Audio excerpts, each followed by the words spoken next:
fidèles internautes de Corée Web TV, bienvenue au débat citoyen du Centre culturel Corée de Ségou, les Corée Barreaux. Nous avons le privilège de recevoir M. Djibril Soumounou, professeur de philosophie et écrivain. Détenteur d'un Master 2 en philosophie, M. Soumounou est l'un des fruits succulents de l'ENSUP qui a connu une carrière professionnelle assez stable. Sous la police du modérateur du jour, M. Suleiman Tangara, cette causerie va porter sur son ouvrage « La société malienne à l'épreuve des contradictions ». Mesdames et messieurs, découvrons ensemble ce numéro qui nous donne les formules de la potion magique contre les maux du Mali. Bonjour et bienvenue au Corée Barreau. Ce matin, nous avons l'insigne honneur de recevoir un philosophe à la fois averti et aguerri.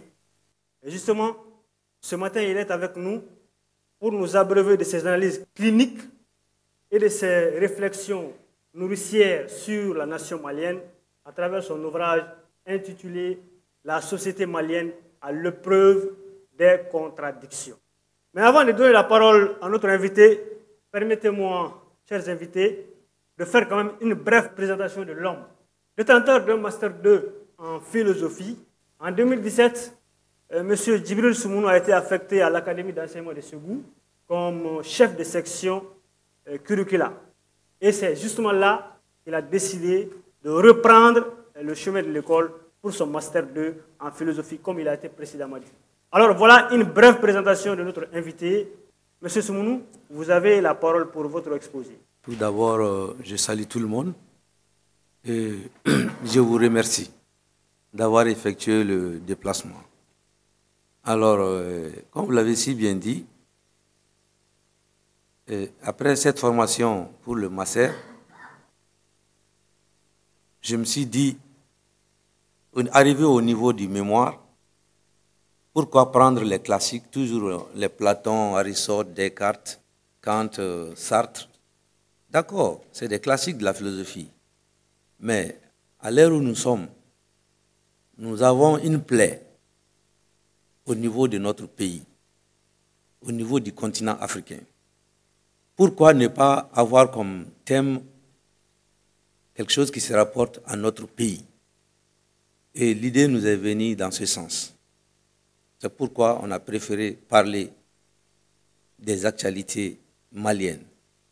Et on n'en finit pas. Cette analyse, elle est loin d'être exhaustive. C'est le tout petit P de ce que vous allez lire à travers ces lignes-là, concernant le Mali. Parce que tout est contradictoire, de l'intérieur jusqu'à l'extérieur du Mali.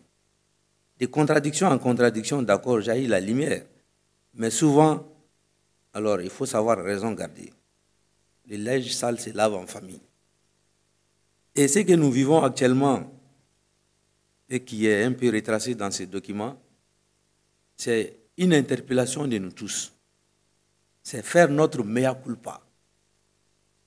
Critique personnelle. Chacun à son niveau, parce que nous avons l'habitude de parler de changement. Le changement n'est pas seulement au niveau de la bouche, c'est surtout comportemental. La théorie, elle est bonne, mais la pratique en vaut plus.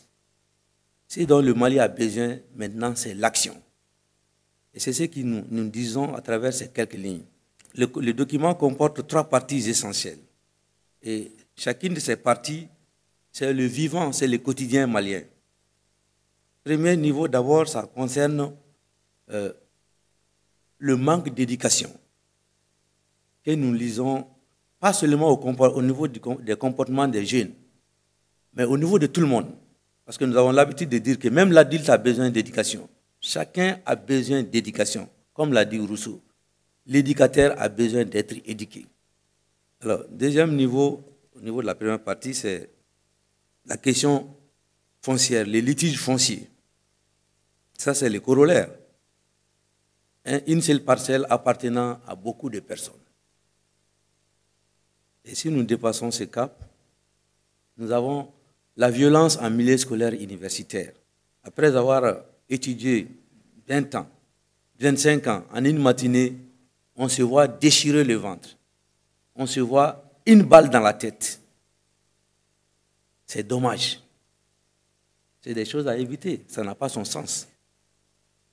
Et si nous dépassons cela, nous rentrons de l'Ansois, nous rentrons dans les pourchoix. Parce que l'Ansois qui est là, toutes les difficultés que nous vivons, c'est nous-mêmes.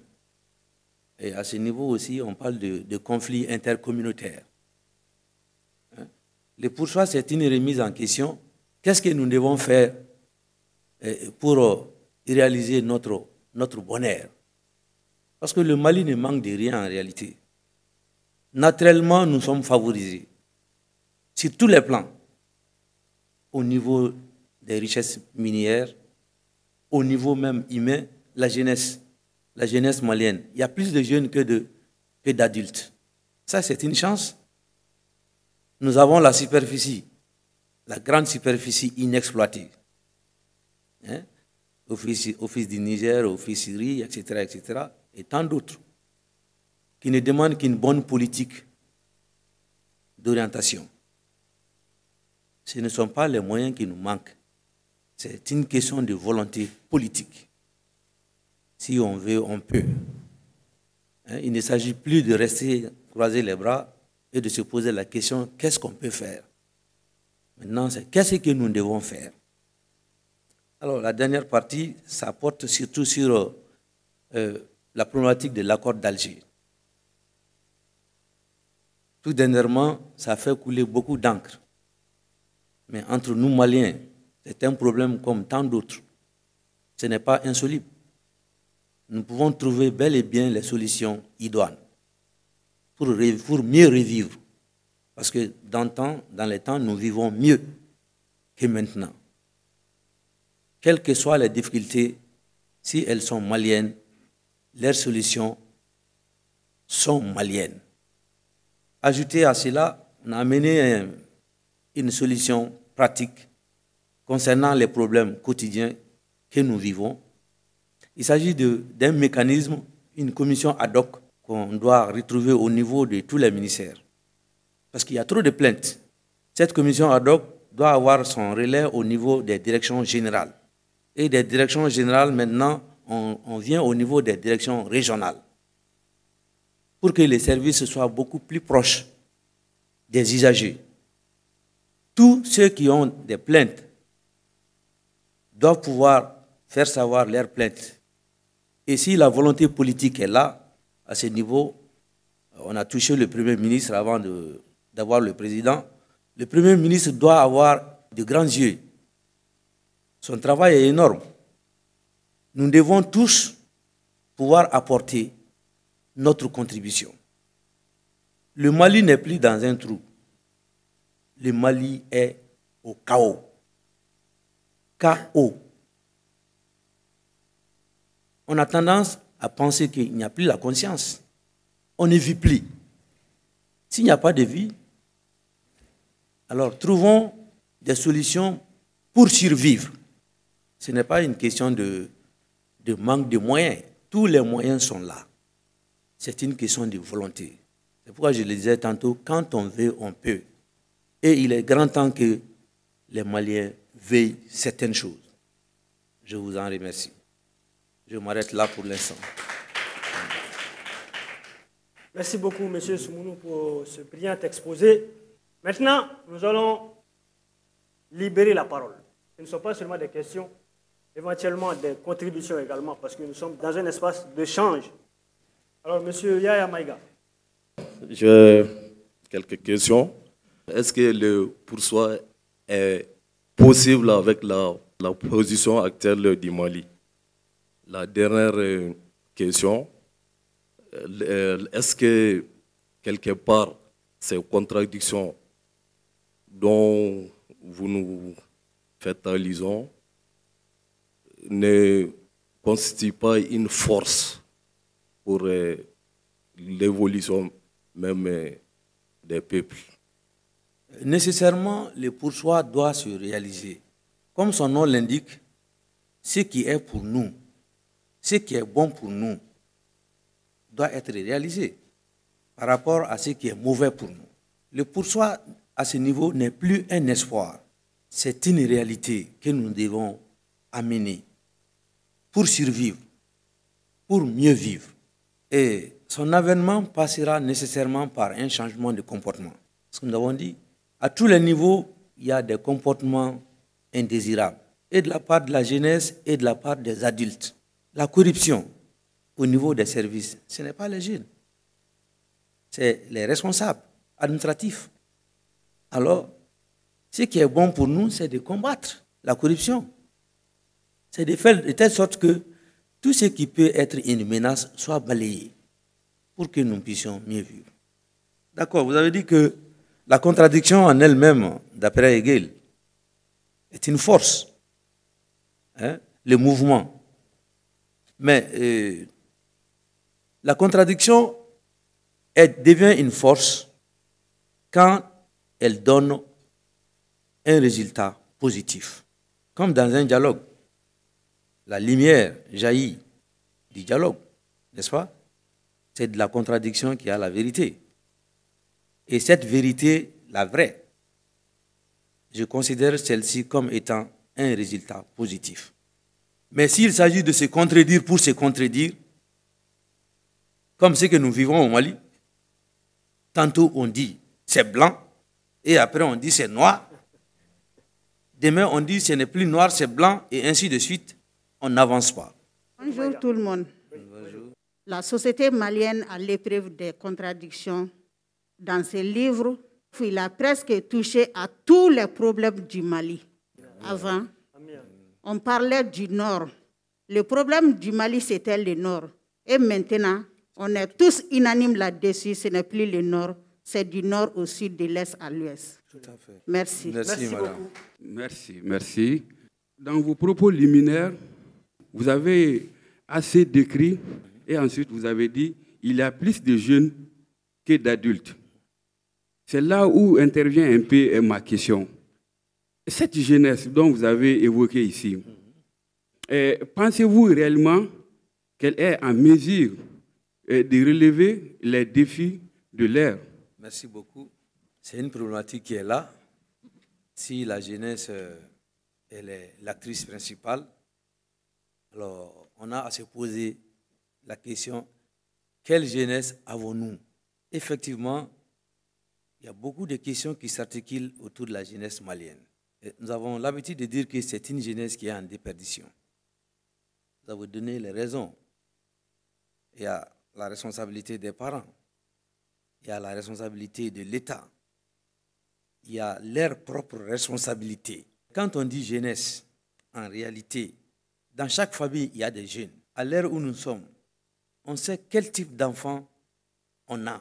Le Mali actuel connaît un problème sérieux concernant sa jeunesse. Quel est ce problème?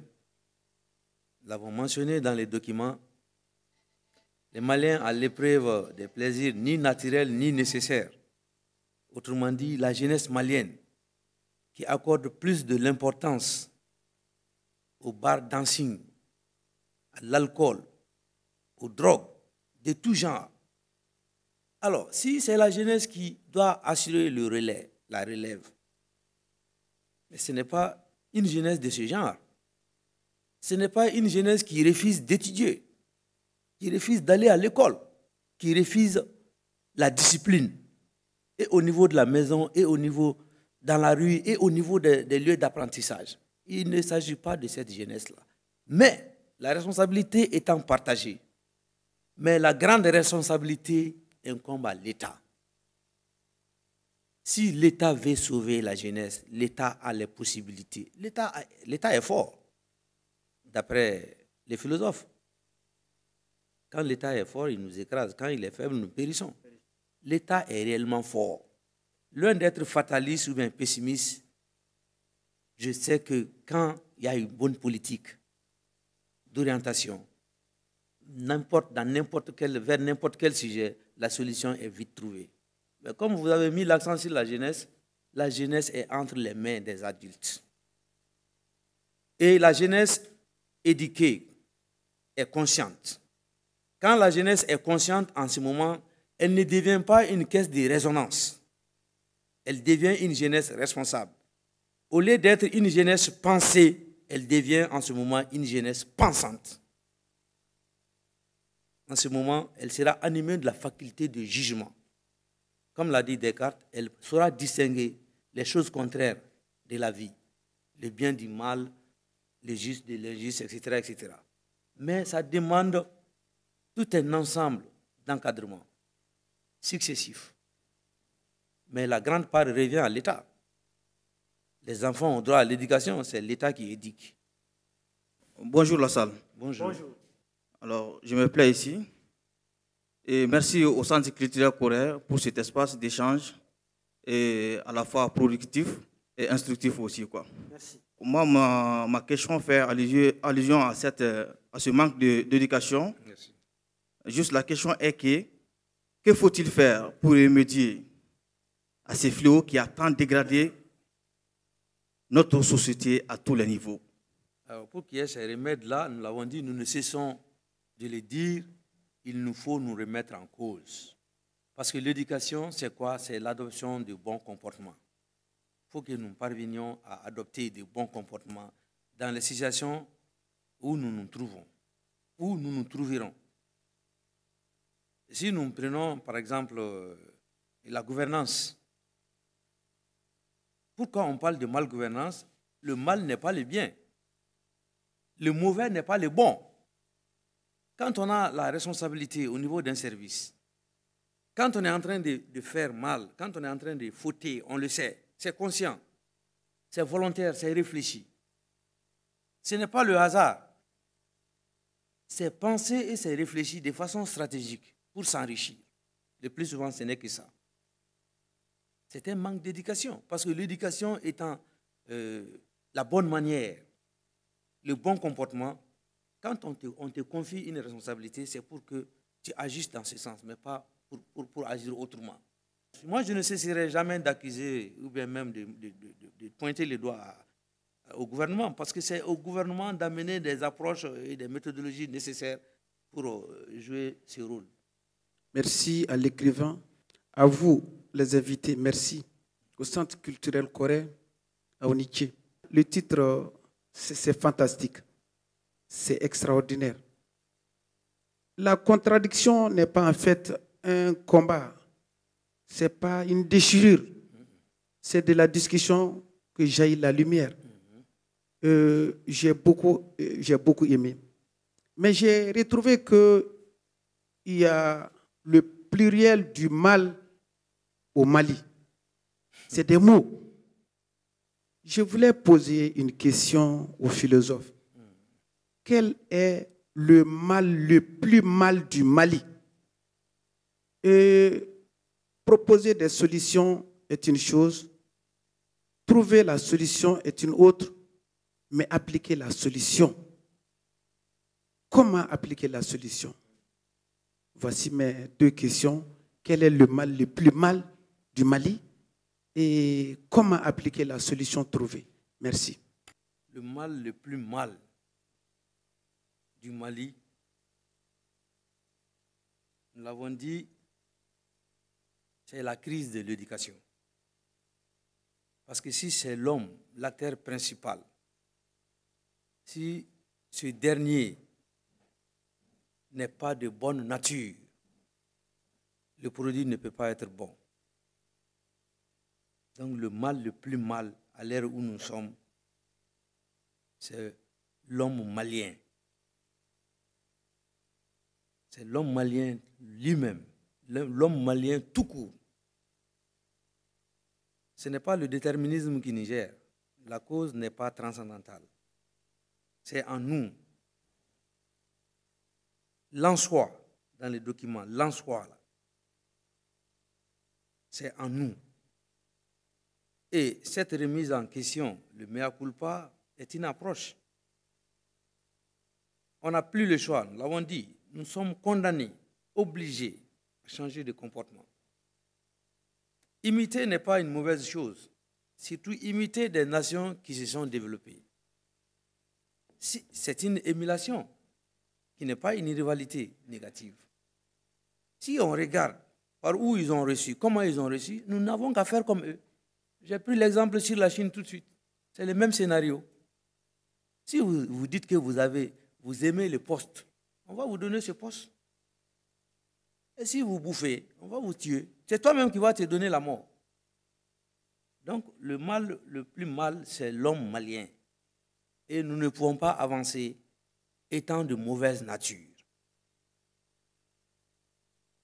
L'essence, la vraie nature de l'être ne peut donner que son produit.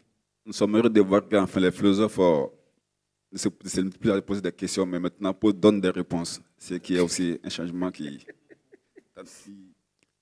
je vais plutôt me baser sur la question de la jeunesse. Dans toute société heureuse ou malheureuse, les premières victimes, ce sont les jeunes, y compris le cas du Mali. Moi, je vais plutôt vous demander d'avoir pitié de cette jeunesse-là aujourd'hui.